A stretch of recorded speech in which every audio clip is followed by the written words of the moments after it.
Dengan ini saya mohon izin untuk memindahkan ibu kota negara kita ke Pulau Kalimantan.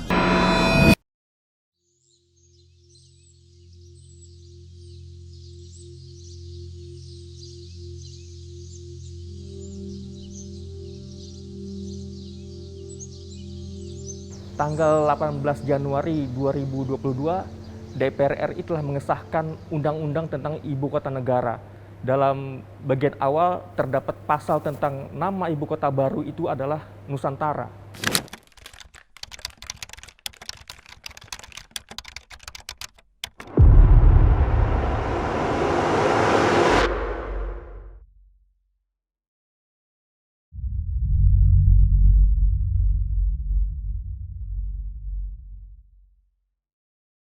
Kemudian publik dan merhati sejarah ada beberapa yang mempersoalkan nama tersebut dari aspek etimologi dan substansi.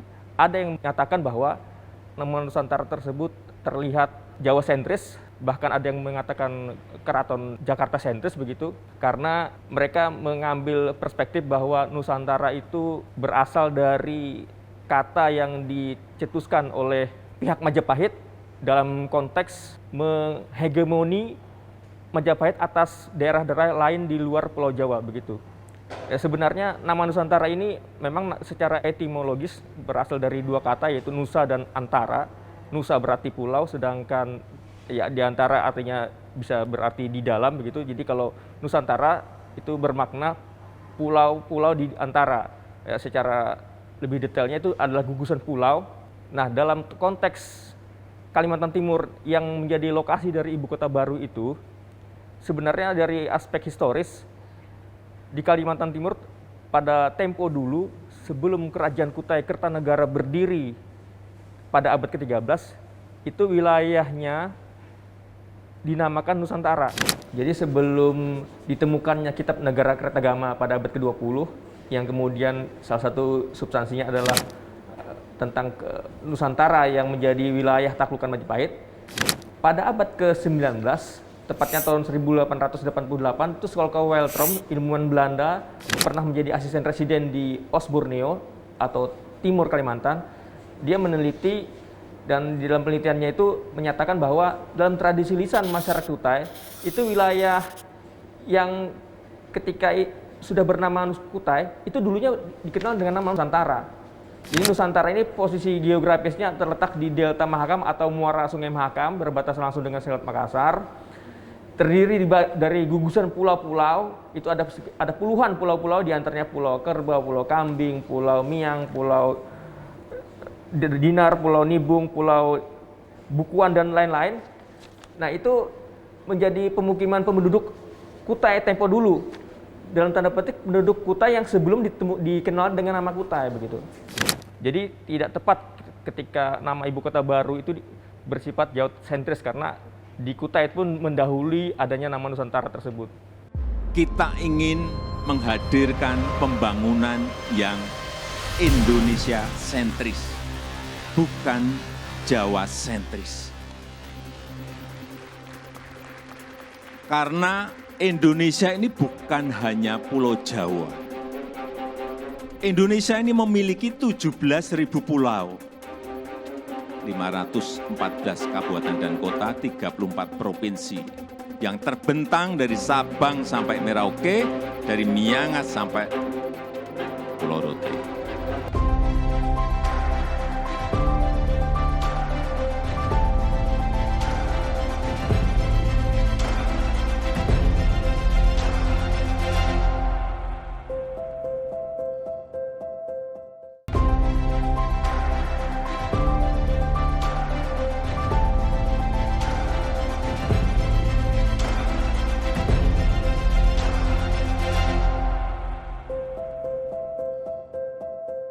Lokasi ibu kota baru yang paling ideal adalah di sebagian Kabupaten Penajam Pasar Utara dan sebagian di Kabupaten Kutai Kertanegara, Provinsi Kalimantan Timur.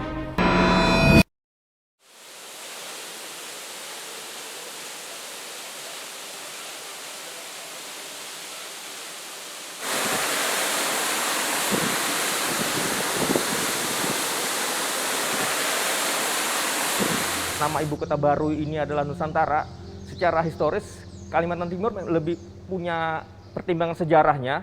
Titik nol atau awal mula peradaban Kepulauan Nusantara itu bermula dari suatu wilayah di timur Pulau Kalimantan.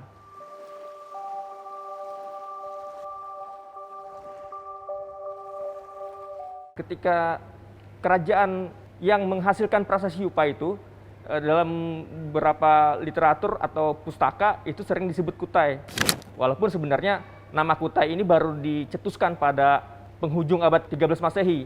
Karena nama Kutai ini hadir untuk menamakan sebuah monarki baru, kerajaan baru di muara Sungai Mahakam yang nama lengkapnya Kutai Kertanegara gitu.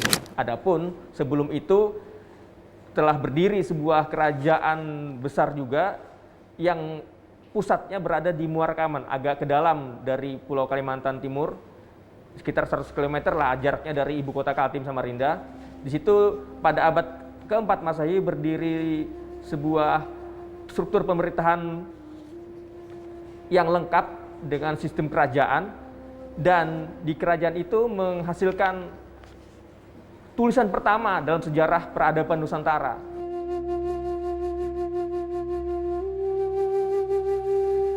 Dalam sejarah nasional Indonesia merupakan konsensus bahwa sejarah nasional itu bermula dari abad keempat atau abad kelima Masehi ketika ditemukannya prasasti Yupa atau batu bertulis sebagai penanda peradaban baru alias lahirnya zaman aksara atau zaman sejarah Indonesia. Karena ketika belum ada ditemukannya prasasti Yupa, itu di Kepulauan Nusantara masih dianggap zaman praaksara, masih budaya yang tradisional atau masih primitif. Tapi ketika ditemukannya tulisan, itu menandakan sebuah peradaban baru, kebudayaan yang lebih tinggi, itu peradaban. Dan itu batu bertulis itu ditemukannya di Muara Kaman, suatu lokasi di titik timur Pulau Kalimantan. Dan ketika ibu kota negara dipindahkan dari Jakarta ke Kalimantan Timur, ini menjadi semacam kembalinya peradaban Indonesia atau Nusantara itu sesuai dengan latar belakang historisnya.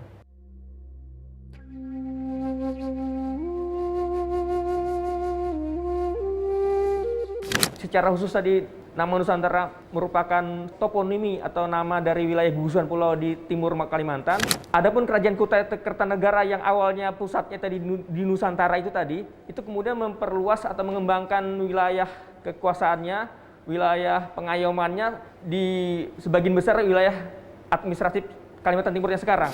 Jadi selain wilayah di Delta Mahakam juga mencakup wilayah Samarinda, kemudian tepian Pandan yang namanya Sanggar Tenggarong, kemudian dalam silsilah Kutai, ini sebuah manuskrip Arab Melayu, itu dinyatakan wilayah kerajaan Kutai itu dari selatannya, itu dari Balikpapan ke utara sampai Sangkulirang dan Manubar, sekarang Kutai Timur. Jadi luas sekali wilayah Kutai Kertanegara ini, yang tadinya bernama Nusantara, termasuk dalam masalah pemilihan ibu kota ini, wilayah yang sekarang menjadi kawasan inti ibu kota negara di Kecamatan Sepaku, itu dulunya termasuk wilayah dari kerajaan Kutai Kertanegara. Ini bukan sekedar pengakuan atau klaim sepihak, karena dari pihak catatan kolonial pun ada dokumentasi dari S.C. Knepper tahun 1905, dia mendata ada 120 nama kampung di wilayah Kutai. Di antara 120 itu terdapat 10 kampung yang sekarang diidentifikasi menjadi wilayah ibu kota negara, di antara Sepaku dan lain-lain gitu.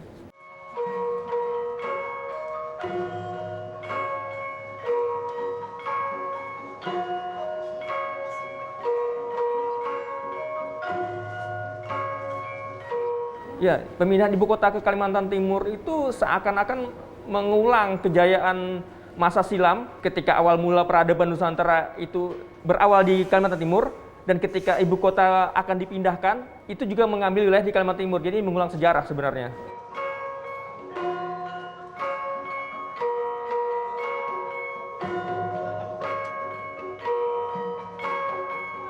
Ya, jadi penetapan wilayah Kalimantan Timur sebagai ibu kota negara itu punya relevansi historis yang sangat kuat. Narasi sejarahnya sangat kokoh sekali.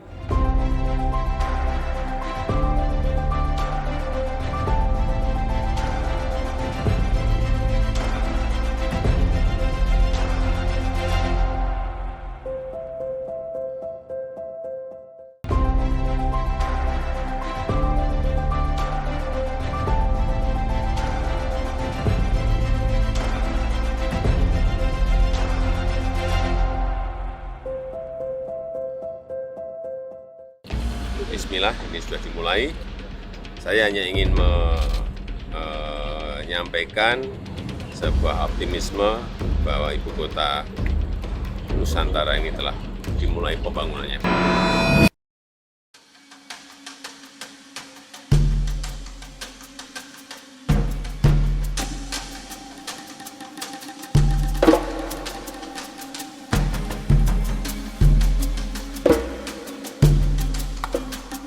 Ya, jadi kalau kita ketahui bahwa wilayah yang sekarang menjadi wilayah dari Ibu Kota Nusantara itu berada dulunya pada wilayah administratif Kabupaten Kutai Kartanegara dan Kabupaten Penajam Pasir Utara.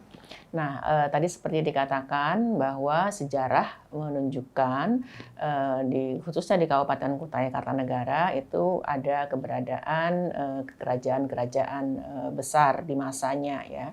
Penting untuk melihat dan belajar dari sejarah ini bahwa kerajaan-kerajaan tersebut memang berpusat pada daerah aliran sungai.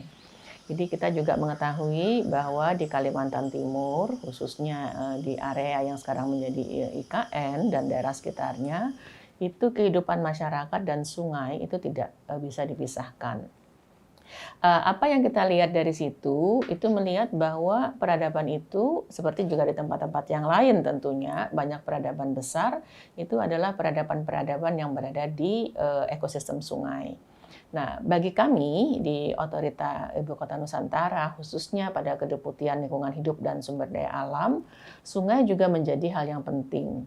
Ini selaras dengan tujuan untuk menjadikan IKN sebagai kota spons atau spons city, di mana water management atau pengelolaan air dari hulu ke hilir itu dijaga sedemikian rupa sehingga kita bisa menjaga keberlanjutan atau kelestarian dari ekosistem yang ada itu.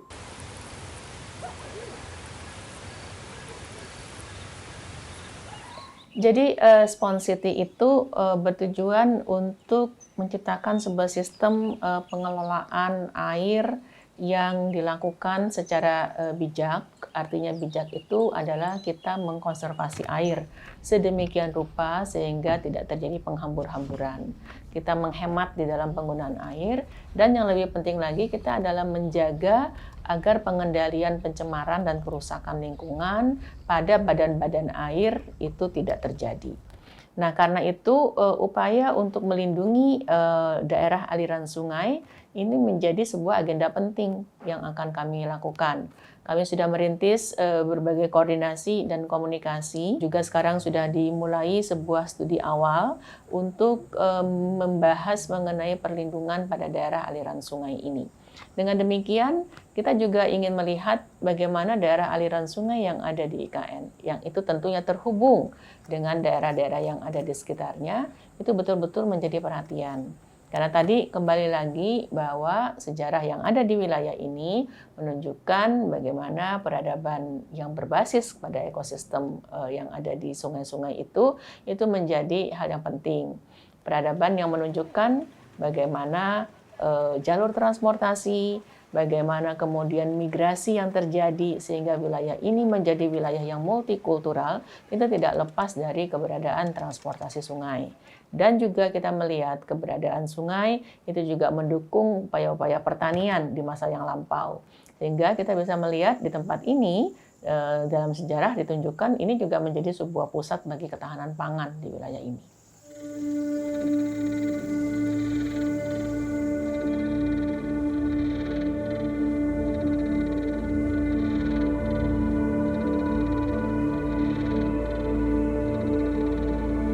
Ya, jadi kami melihat antara lingkungan dan kebudayaan ini tidak bisa dipisahkan, ya.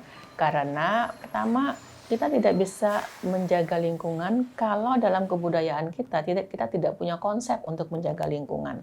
Sebaliknya, kita akan mudah untuk merusak lingkungan kalau kebudayaan yang kita artikan dalam arti sederhana sebagai sebuah cara berpikir yang menuntun kepada perilaku manusia itu juga mendorong kita untuk melakukan eksploitasi pada sumber daya alam.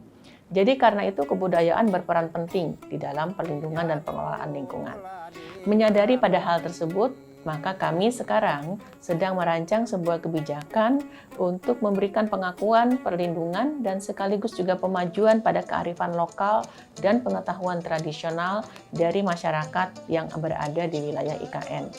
Tentu kita melihat kearifan lokal dan pengetahuan tradisional ini sebagai sebuah konsep dan praktek yang dinamis. Artinya dia berkembang sejalan dengan teknologi, sejalan dengan tantangan yang ada di dalam masanya masing-masing. Kita tidak ingin berbicara kearifan lokal dan pengetahuan tradisional dalam bentuknya yang dibekukan. Karena itu kami menekankan juga bagaimana pemajuan pada kearifan lokal dan perlindungan pengetahuan tradisional, khususnya berkaitan dengan lingkungan hidup ini betul-betul bisa mewarnai pada kebijakan lingkungan khususnya yang ada di Otorita IKN.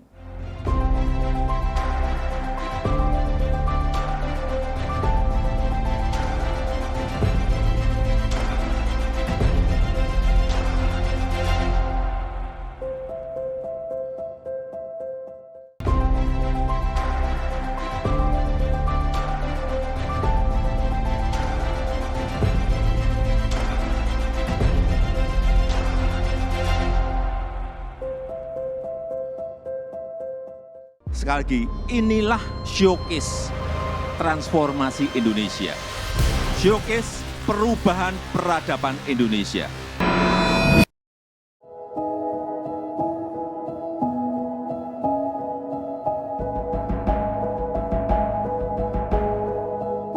Ya, jadi pemindahan ibu kota negara dari Jakarta ke Kalimantan Timur itu selain punya keunggulan dari narasi sejarah, juga merupakan sejarah baru bagi bangsa Indonesia. Ini merupakan peradaban baru sebagaimana dicanangkan oleh Presiden Joko Widodo, bahwa ibu kota baru ini merupakan gagasan Indonesia sentris. Karena kalau ibu kota yang lama ini merupakan penetapan ibu kota berdasarkan warisan dari kolonial. Sedangkan ibu kota baru ini betul-betul perspektif Indonesia sentris. Jadi memusatkan Indonesia pada satu titik.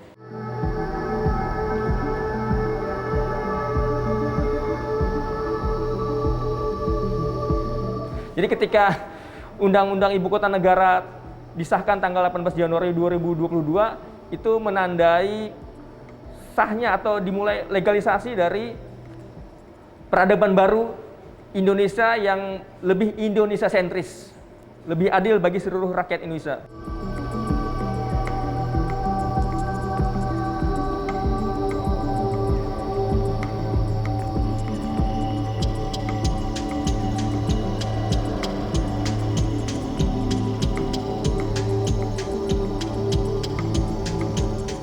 Ya, jadi memang kita di Ibu Kota Nusantara, kita membangun Ibu Kota ini adalah juga untuk memperkuat peradaban Indonesia. Ya, jadi sekali lagi saya tekankan peradaban Indonesia. Kenapa disebut peradaban Indonesia? Ya karena kita membangun sebuah ibu kota bagi negara. Jadi karena itu semua keragaman kebudayaan itu perlu tercermin.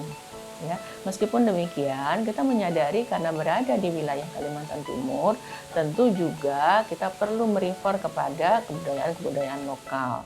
Nah, bagaimana kemudian orkestrasi yang harmoni antara kebudayaan Nusantara secara general dengan kebudayaan lokal, itulah yang akan menjadi potret dari peradaban yang akan dibangun di IKN. Dan yang lain yang ingin saya katakan ketika kita membangun peradaban ini, kita juga perlu melihat ke depan. Jadi ini peradaban yang akan membawa kemajuan kepada bangsa Indonesia.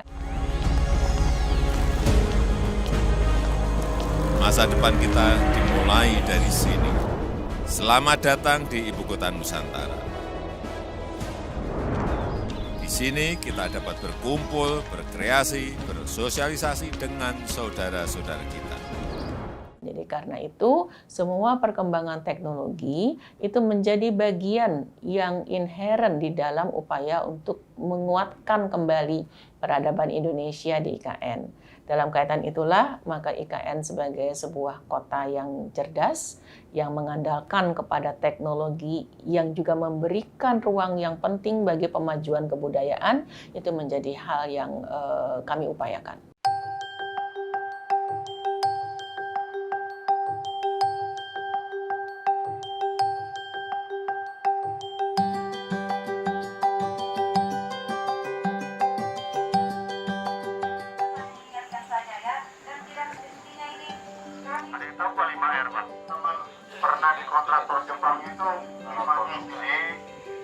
K3, bahkan engineering, itu ada Iya betul bahwa membangun ibu kota baru yang kita sebut IKN ini adalah sebuah sejarah besar bagi bangsa Indonesia.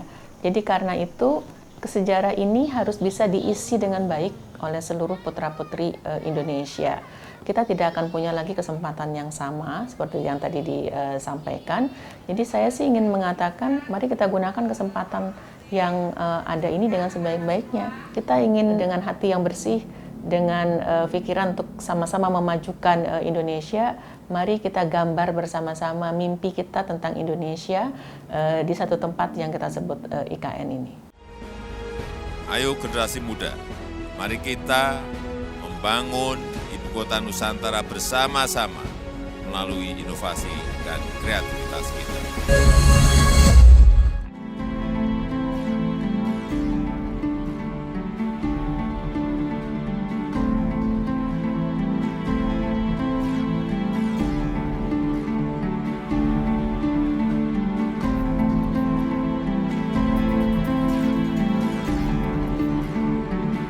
Mari menjaga Nusantara.